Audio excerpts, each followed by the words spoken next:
right now. Pittsburgh's best sports show is about to begin. Call us or tweet us.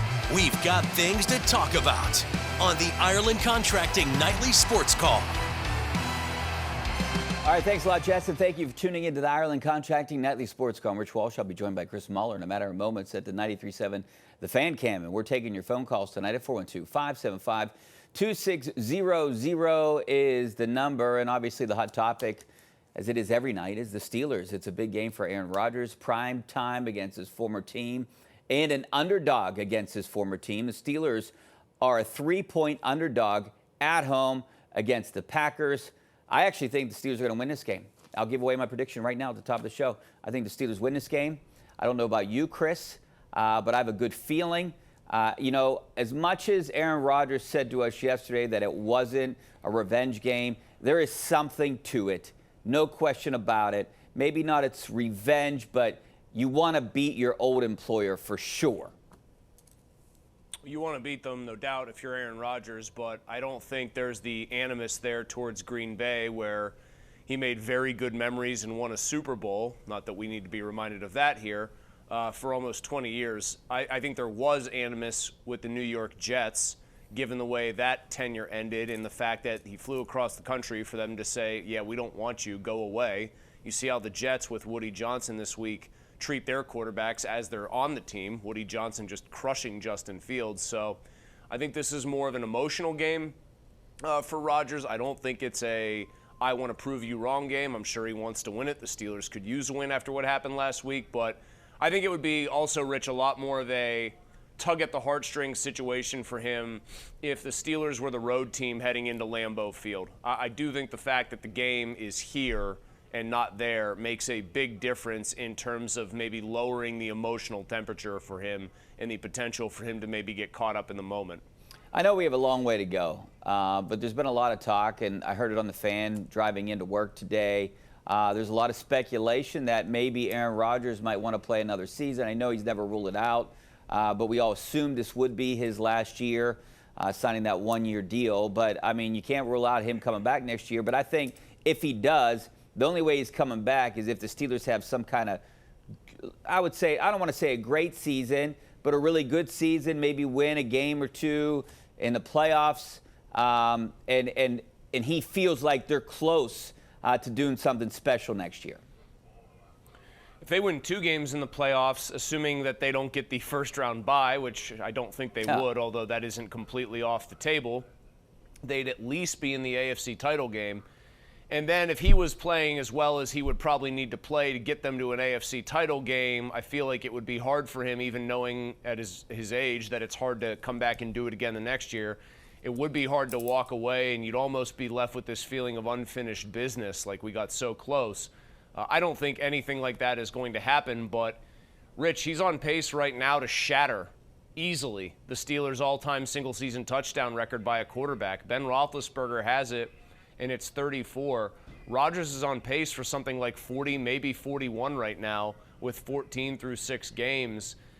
If I were in his shoes and I kept playing like this and I thought I could keep doing it, how would you not have second thoughts about this being your last go-round if you're getting the ball out, you're scoring a good number of points, your numbers look good, and other than your own left tackle tackling you in celebration, you've gone about 2 weeks without really getting hit very hard in 120 minutes of game action.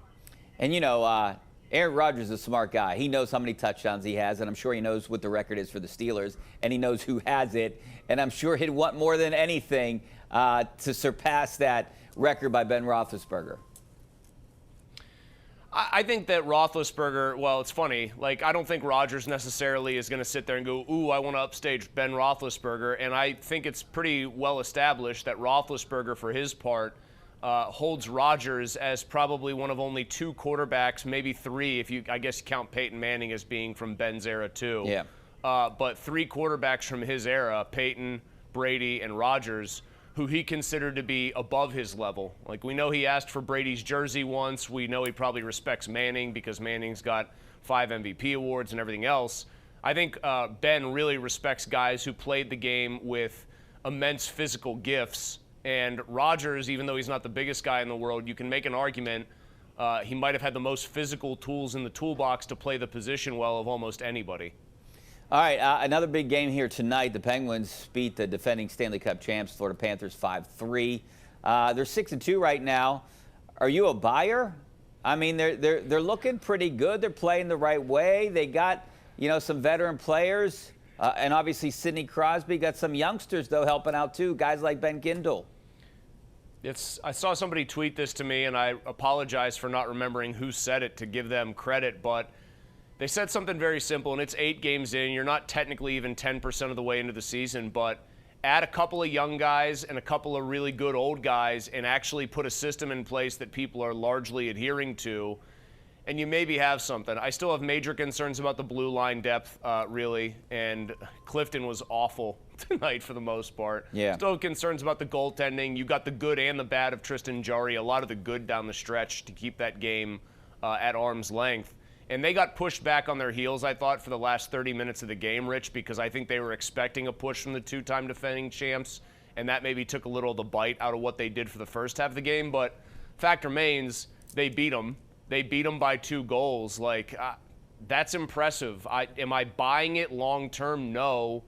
But with every passing game where they don't come crashing back to earth, you have to take it a little bit more seriously, or else why do you even play the games? All right, this is our Xfinity tweet of the night. This is from Brian Batko. You see him, every Friday, Saturday on this show with one of us. Steelers offensive coordinator Arthur Smith on Aaron Rodgers this week versus Packers every day at practice. His approach to the job is why he's played at this level for 21 years, which is almost mathematically impossible.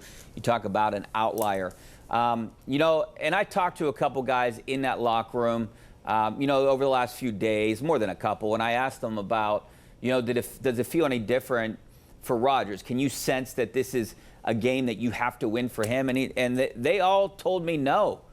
They all said, it's like they're not even playing the Packers for him. He's treating it just like every week. Now, does it mean a little bit more? Yes. And do these players want to play a little bit harder for him?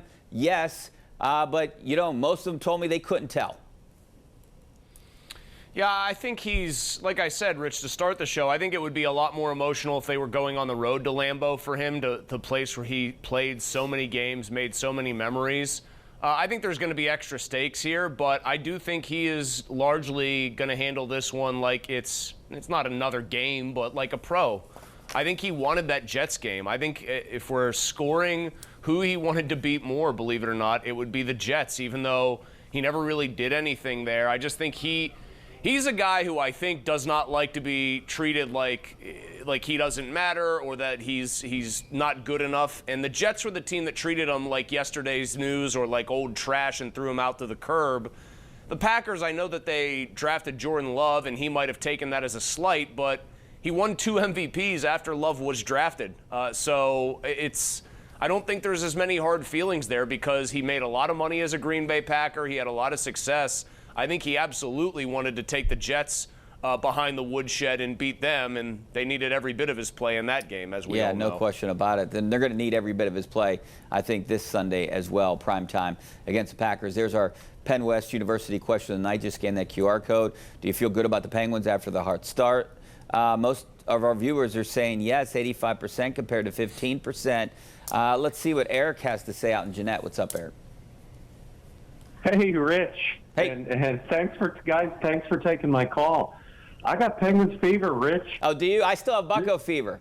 Oh, yeah, come on. I know you do. Yeah. This is great. And I have a couple text threads going where Okay. at the beginning of the third period, I said, this will be a very telling period when the Penguins have a 2-goal lead. How many of those did they cough up last year under Sullivan? I'd love to hear you guys' thoughts. Yeah, Thanks for taking my call. And you got to give Dan Muse a little bit of credit here, Chris, right? They're playing a different way, and these players are buying into it. And maybe they should have played this way a couple years ago, and maybe you would have seen them in the postseason. I think the new system, or the buy-in that Muse's system is getting, absolutely helps. They did get outshot more than 2-1 in this game, so I don't want to make it seem like territorially they took it to the Panthers. They played on their back foot, or they played on their heels for most of the back half of this game. They just were excellent at counterpunching with the opportunities that they did have in full credit. And I thought you saw Sergei Bobrovsky turn back into terrible Columbus Bobrovsky, playoff Bobrovsky from days of yore in that third period to help them along. But, I mean, there's no question it's encouraging to see a team play with more structure. It's encouraging that all their older stars are actually playing pretty well to very well. And then the thing that I think has been twofold here, and I know Brunick was a scratch tonight, but Kindle and Brunick together, and Kindle with just a wicked finish that left Bobrovsky shaking his head on a one-timer off of a give and go.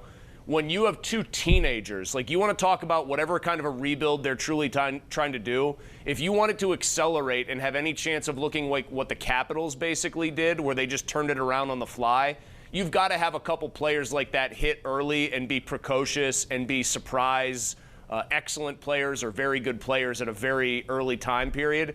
And it looks like they have that with both of these guys. I mean, Kindle's playing on the third line, driving his own line's production. He's not sitting there on somebody's wing, on Malkin or Crosby's wing, and drafting off of a really good elite all-time player. He's the guy who's making it happen on his line. That is really heartening to see for the long-term future of this team. You talked about the blue line being thin. Okay, that can be a concern, but I still worry about the goaltending. We've seen Jari the last few years, and he just doesn't do it for me. And that's where my concern is, but there's nothing they can do about it. They got guys that can score. There's no question about that. But do they have a guy that can stop the puck when they need him to? I mean, Jari went like scorpion mode to deny Marchand in front of the net in a crucial moment of this game. I mean, we've rehashed this about him a million times, but it's relevant because of the game they just won. We all know that the talent is there with Jari. You'll often get, 58 or 98% of the game, 58 minutes of the game will look really good. And then there's a couple inexplicable sequences where he just doesn't look like he knows what's going on. And that usually is what leads to his and their downfall. And I think we've seen enough negative from him, and there have been enough instances where they've probably wanted to trade him that nobody should just say, oh, wow, Tristan Jarry figured it out all at once. But when he plays like he did tonight, they can beat anybody. And the fact that they're 6-2 right now through 8 games, I think you could have probably found a lot of people, Rich, who would have thought it would have taken them at least 20 games, if not more, to get 6 regulation wins, and yet here we are before they even hit the 10-game mark, and they've already got 6. 12 points. That's tied for the – I know it's early. We're early here. It's tied for the Eastern Conference lead right now. Let's go out to Josiah in San Antonio. What's up, Josiah? What's up, Rich? Hey, Chris. Hey. I got a quick question. Bob had a poll last night about if Aaron Rodgers, would you bring him back next season? If he's in for it, I say, yeah, bring him back. I mean, you haven't heard a peep from him. The guy's been a solid soldier in the locker room. And I'll just say this real quick. If this keeps going the way that it does, I don't see why they don't bring him back. And then my other question is with Patrick Queen. I think he's a good linebacker. I don't see people giving him too much credit. I just want to hear you guys' assessment on Patrick Queen. I thought he played great against the Browns. That was one of the best games I've seen him play, I think, in black and gold. As for the quarterback, Aaron Rodgers has played great so far, and it looks like he's getting better. He has the potential to throw 40 touchdowns this year. But, at some point, though, Chris, father time catches up to you. I mean, it caught up to me a couple years ago. I can't even run up and down a basketball court without hurting the next day. So, I don't know. I mean, what kind of shape is he going to be in next year? Well, Rich, to be fair, he is a pro athlete, so I can't compare me or you to him. Yeah. But no, I mean, he's in uncharted waters here, unless your name is Tom Brady, really, to be at this age and still performing at the level he appears to be performing at. I think maybe a great scenario for the Steelers with this quarterback class looking a little muddied compared to what we thought it would be is if you really like a player in this class in the first round, but you don't like him to start right away, if Rodgers is good enough that he comes back for one more year, somebody gets drafted, they get to sit and learn behind him, I think that would be great. What I don't want them to do is say, oh, we've got maybe our quarterback of the future in Will Howard. Come on. You drafted him in the 6th round. I mean, there's a reason that, he lasted that long. I don't care, especially with his measurables. There's a reason that a bunch of teams passed on him over and over again. As for Patrick Queen, I thought through the Browns game he was playing much better football than I expected. I still didn't think probably worth the contract they gave him because I don't love the value at that position. But he, like the rest of them, got torched for the most part, I thought, by the Bengals he needs to get back on track in a big way this week. Yeah, Ryan sent us a tweet about the quarterbacks. He said, looks like next year's QB class isn't shaping up to be what we thought. Should the Steelers wait to draft one until 2027? That brings me back to what I said on the show a few months ago, that I know within the Steelers organization, they really like the quarterbacks at 27. Now, when I heard that and was told that, I thought, I don't know. Is that just kind of throwing us off or throwing me off? But maybe they are right. I know they do like a couple quarterbacks I like in this Mendoza. class. I like Mendoza from Indiana. He has been impressive as a guy who's 6'5". I think now the problem with him is he's been so good and Indiana's been so good and some of these other guys have scuffled so badly. A lot of people think Mendoza is going to go very high in the draft, and I know a lot of people are understandably worried about the Steelers down the stretch because of how tough that schedule looks, and they're going to be underdogs in like 7 of their next 8 games or whatever, but they'll probably still win, at least 9 games like they always do, and that's going to put them out of the running for anybody that's going to get picked in the top 5. How about Sam Levitt? I hear good things about him. He's all right. I mean, I think he's better than all right at times. I don't get to watch a ton of Arizona State football. I like the receiver Jordan Tyson out there, but guys like, Lenoris Sellers has been really inconsistent, and his line can't block for him, and he's got the concussion. But I love the talent there. Nussmeier, I think, has been playing hurt. Arch Manning's been a disaster. I was dead wrong about him.